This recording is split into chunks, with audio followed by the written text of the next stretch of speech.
Olá, o Imóvel Class TV está no ar e no programa de hoje a gente mostra como está o projeto que prevê a construção de estacionamentos subterrâneos na capital.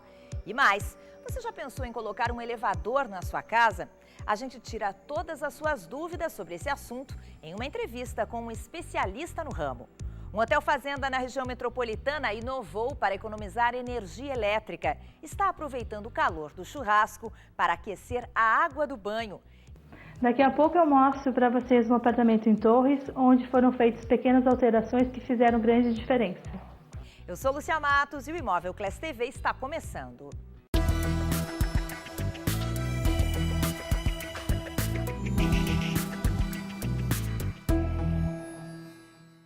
Os motoristas convivem com um problema diário em Porto Alegre, a falta de vagas para estacionar. A prefeitura tem um projeto que prevê a construção de estacionamentos subterrâneos, mas o edital está atrasado. O motivo é um problema de engenharia do solo.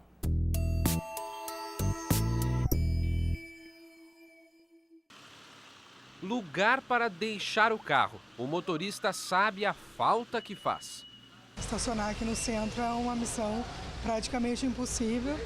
Os estacionamentos superfaturam os valores. Existe um projeto da prefeitura para fazer 2 estacionamentos subterrâneos na capital.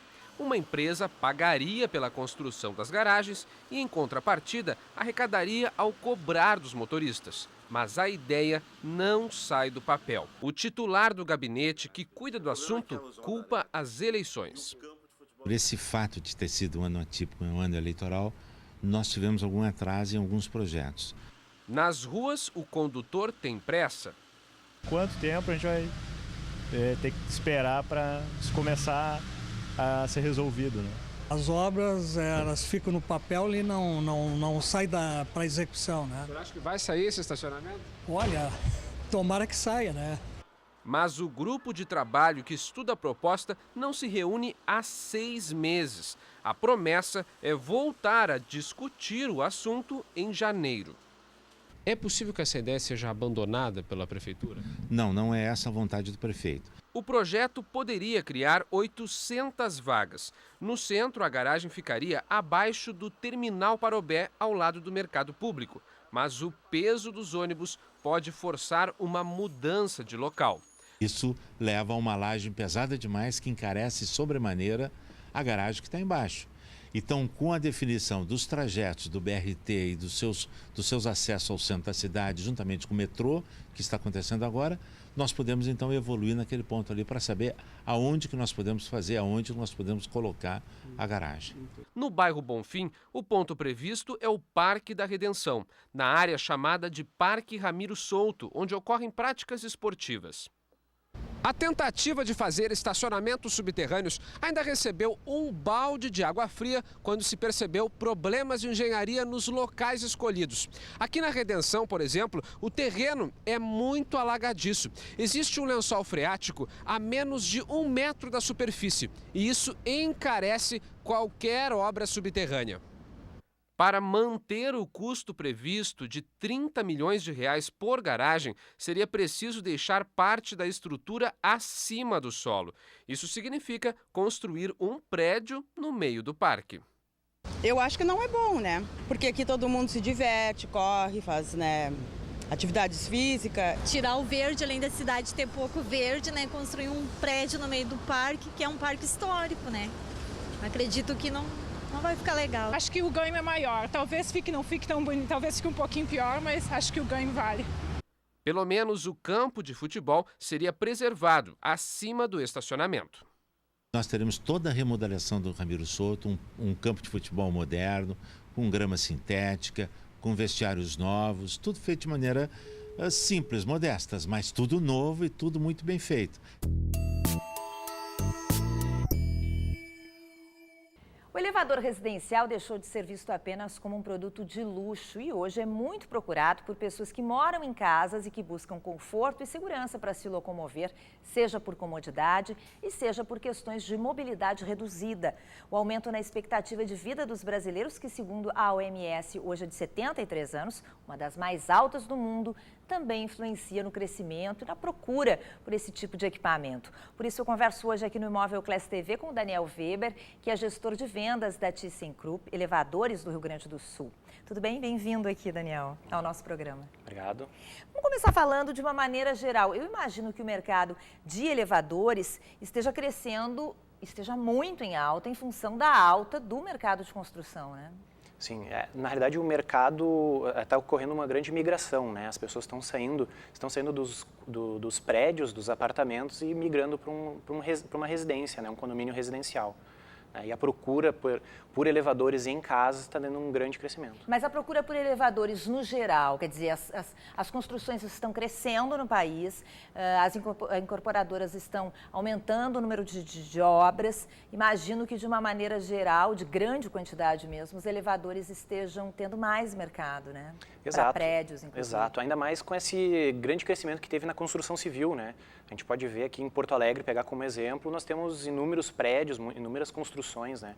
Todas elas com elevadores, basicamente. Hoje em dia não se imagina mais, né, um prédio sem elevador, né? Por menor que ele seja, né? Hoje basicamente é impossível. Hoje é basicamente impossível. É um item que virou um item de... Era um item, né, de luxo, enfim, e virou um item mais de necessidade mesmo, né? Exato, ainda mais com a situação que o povo brasileiro ele acaba tendo eles acabam envelhecendo até uns 75 anos, que é a média nacional, né? Precisam de mais cuidados, precisam de uma locomoção melhor, né? Uma acessibilidade melhor, né? E o elevador ele acaba proporcionando isso. E o mercado de elevadores residenciais também vem crescendo? Também vem crescendo. Que nem eu tinha comentado, hoje aqui em Porto Alegre nós temos inúmeros condomínios residenciais, focados apenas em casas mesmo, que muitas vezes uma construtora desenvolve apenas o espaço para a pessoa construir a residência, a sua casa, né? Conforme o projeto, muitas vezes com elevadores, e hoje até está tendo uma tendência de construtoras criarem um condomínio já com casas e com a ideia de fornecer elevador já com a venda com a venda da casa, né? Já vender com elevador. E isso ocorre por quê? Tem alguns motivos, né? O primeiro é comodidade, né? Por ter um elevador dentro de casa, muitas vezes é uma necessidade, né? A pessoa pode ter algum problema físico, né? Que acaba não podendo subir uma escada, né? Ou até por uma situação de luxo, vamos dizer assim, né? E esse elevador doméstico, no caso desses condomínios, por exemplo, que tu citasse, que já prevêem o espaço, esse custo é muito alto? Não. Quando já há estrutura para o elevador? Não, hoje um elevador residencial focado para casa, ele já está muito acessível, muito diferente do que a gente tinha anos atrás. A gente volta no próximo bloco com essa entrevista sobre elevadores residenciais. Mas agora a gente mostra para você uma novidade do mercado de ar-condicionado. A LG lançou um split que não só refrigera o ambiente, como serve também como repelente de mosquitos. O novo ar-condicionado emite ondas ultrassônicas imperceptíveis ao ouvido humano, que tem o poder de repelir os insetos. A LG ainda não divulgou quanto vai custar o novo aparelho, mas informou que ele vai começar a ser vendido na África por causa da quantidade de mosquitos transmissores da malária. A gente faz um breve intervalo e na volta tem mais entrevista e dicas do setor imobiliário.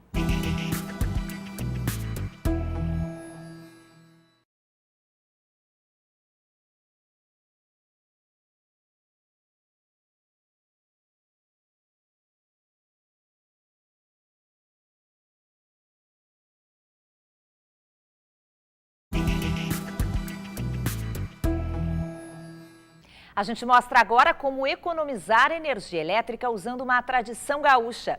Um hotel fazenda na região metropolitana aproveita o calor vindo do churrasco para aquecer a água para o banho dos hóspedes.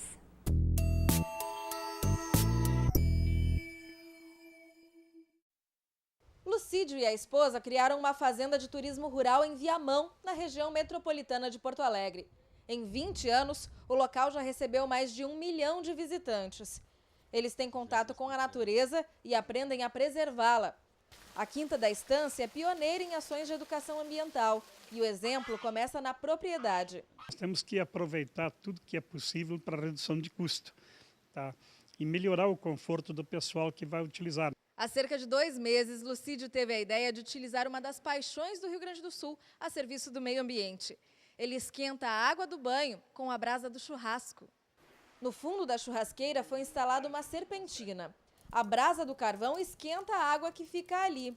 Ela sobe naturalmente para um reservatório térmico, onde pode ficar armazenada por até 2 dias, com uma temperatura de aproximadamente 60 graus. Quem testou a invenção gostou do resultado. O chuveiro elétrico demora um pouco para esquentar, não é? Esse aqui a gente já liga e já desce quentinho. Até agora, o sistema funciona em 12 chuveiros e tem capacidade para cerca de 150 banhos por dia. Como a fazenda pretende ser toda sustentável, a novidade também deve ser instalada nas torneiras da cozinha e em toda a propriedade. Nós temos que esquentar nas panelas em cima do fogão para poder usar, né, a água quente. E às vezes também para chimarrão, essas coisas vai ser bem melhor. E quando vier direto da torneira? Melhor ainda. Em seguidinha nós vamos eliminar mais 29 chuveiros elétricos. Calcula, a 5.700 watts dá um monte. Isso aí no final do mês vai dar uma bela churrascada.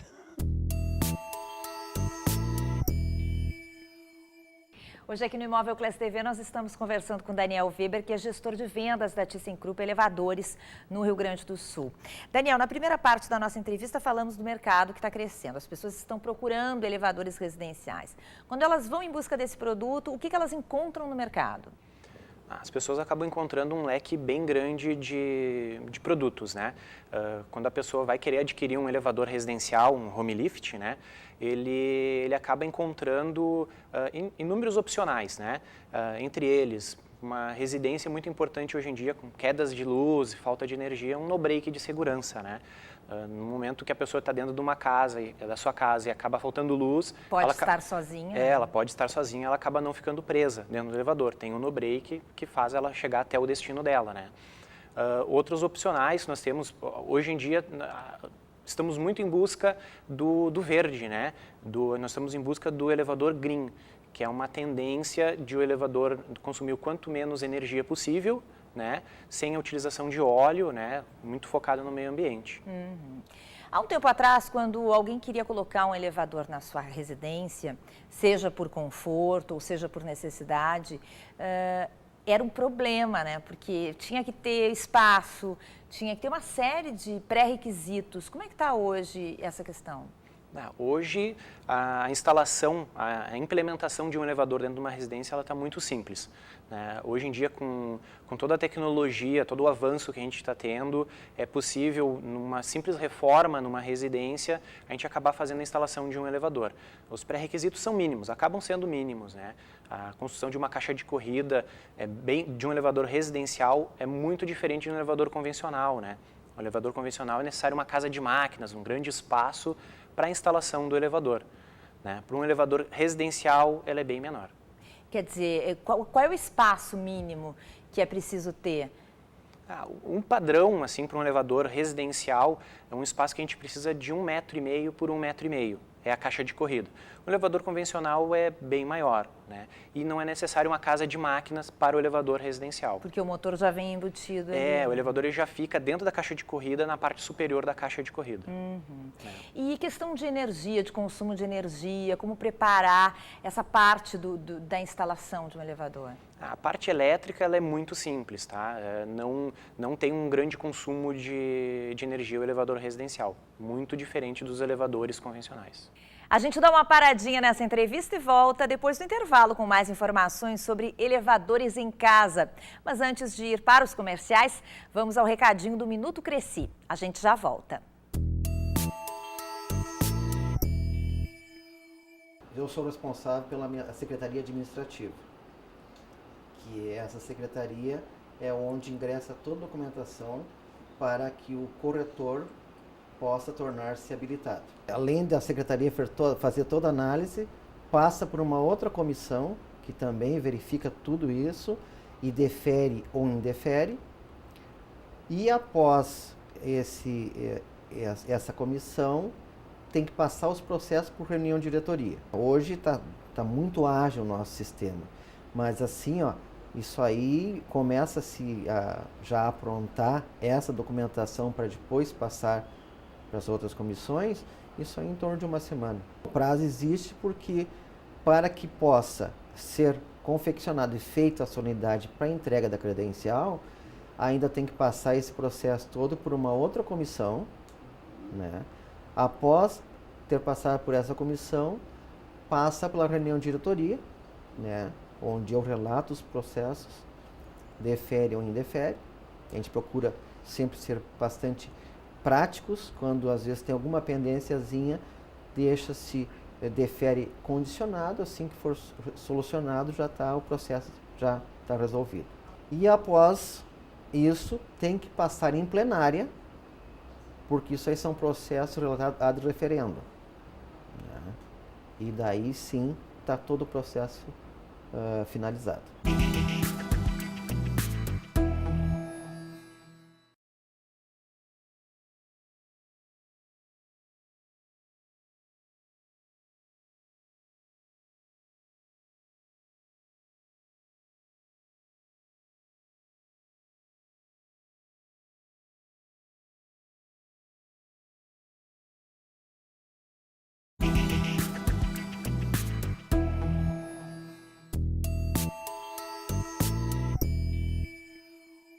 O nosso assunto aqui no Imóvel Class neste sábado é elevadores residenciais. Estamos conversando com Daniel Weber, que é gestor de vendas da ThyssenKrupp Elevadores do Rio Grande do Sul.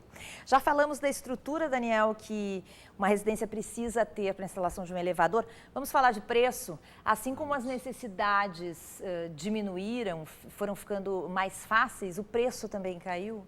Ele também teve uma boa redução, né? Hoje, só para a gente ter uma ideia de valor, né, um elevador residencial ele está em torno de 50 mil reais. Nós temos até, para a situação de residência, nós temos outros produtos, né, que um deles é uma cadeira elevatória. Essa cadeira elevatória ela é instalada numa escada reta, possibilitando a pessoa sair de um andar para o outro, né? E a faixa etária de preço dela é em torno de 18 a 20 mil reais. E aí fica mais acessível. Mais acessível, né? E o que é preciso para instalar uma cadeira dessas? Para a cadeira elevatória, o único pré-requisito é uma tomada, porque a instalação da cadeira ela é feita nos próprios degraus da escada. Né? Não é necessária nenhuma infraestrutura para a instalação desse equipamento. E há outras alternativas, outros produtos relacionados a essa questão da acessibilidade? Temos. Numa situação principalmente comercial, nós temos as plataformas elevatórias, né, que a gente pode ver muito em bancos, né? Os bancos acabam se adaptando, estão muito adaptados, né, para a área de acessibilidade. Que essa plataforma elevatória, a gente também tem como aplicar ela dentro de um local residencial. Pode ser aplicado numa residência, né? Em relação a um elevador residencial, o valor dela é menor. Tá certo, obrigada pela tua participação aqui com a gente. Bom, obrigado, agradeço.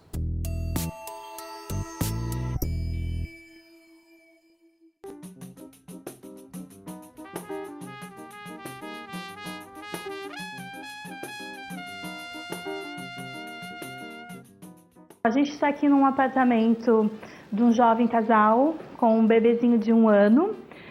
A proposta deles era a seguinte, era transformar, ao invés de ter 3 quartos, 2, um escritório com closet. Aqui a gente está na cozinha, na verdade aqui foram feitas pequenas alterações na obra, né? Para quê? Para facilitar toda a locação do mobiliário. Por exemplo, aquela porta ali, ela foi deslocada do projeto original 40 centímetros para que coubesse todo esse mobiliário aqui, porque senão isso aqui fica tudo encostado na parede. Da mesma forma, existia uma janela que muito mais alta do que essa no projeto original foi baixada para que houvesse a possibilidade, embora um pouco alto, de colocar os armários aqui em cima, né? O projeto original também da consultora existia um canto aqui, o que a gente fez? A gente tirou esse canto, deixando tudo mais reto, mais fácil, né, de alocar as coisas para te trabalhar. A gente tinha também esse gerador conflitante aqui, que é uma viga atravessando de fora a fora, mas foi colocado todo um acabamento de borda para a gente tentar amenizar essa viga, que na verdade a gente não podia rebaixar ela totalmente, porque ela estava no nível da outra janela.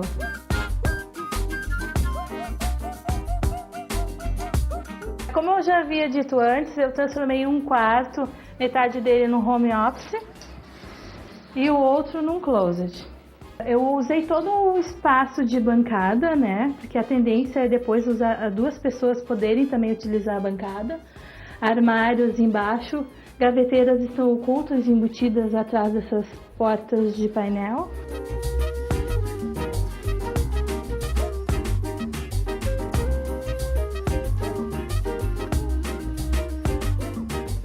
Aqui a gente passa pelo quarto, pela suíte do casal, né? E aqui a gente tem o closet. Aqui foi colocada uma porta de correr com os armários todo nessa lateral. Foi deixado espaço aqui para colocar bolsas penduradas.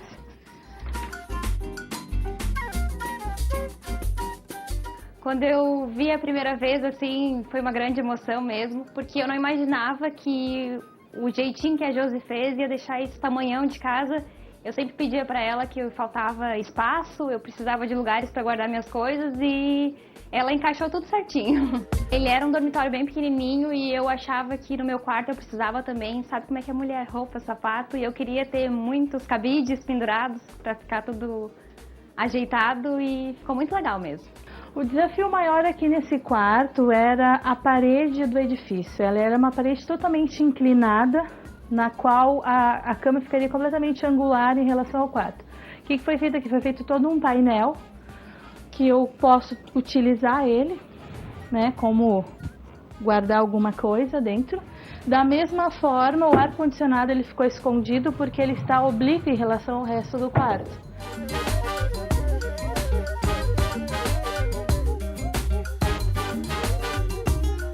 Esse aqui é o quarto do bebê, mas com uma linguagem que, com o passar dos anos, a gente possa alterar ele e deixar ele com uma linguagem de quarto não tão infantil. Qual é a ideia? Aqui a gente tem um boiserie atrás, que vai servir provavelmente de cabeceira das duas camas de solteiro, que é o intuito colocar depois, um criado mudo na frente. Essa linguagem mais infantil com os quadros, que são a cada mês do bebê a tendência é a gente tirar e colocar coisas mais atuais, tirar os adesivos e deixar ele com essa linguagem de quarto flexível. Minha intenção mesmo era fazer alguma coisa mais econômica, que não caracterizasse tanto um quartinho de bebê, porque assim com 3, 4 aninhos ele já ia querer ficar se sentindo um pouquinho mais adulto. E aí a gente fez a proposta das fotos, que também seriam a fase dos meses dele, ali começa o primeiro mês, segundo mês, e tudo foi ideia da Josi. A ideia não era construir um quarto de criança que depois não tivesse assim um uso, vamos desmanchar, fazer tudo novamente. Não, fosse uma coisa que tivesse todo um uso. Então, todo o planejamento interno dele hoje serve para um bebê, mas é em função de 2 crianças depois poderem dormir aqui.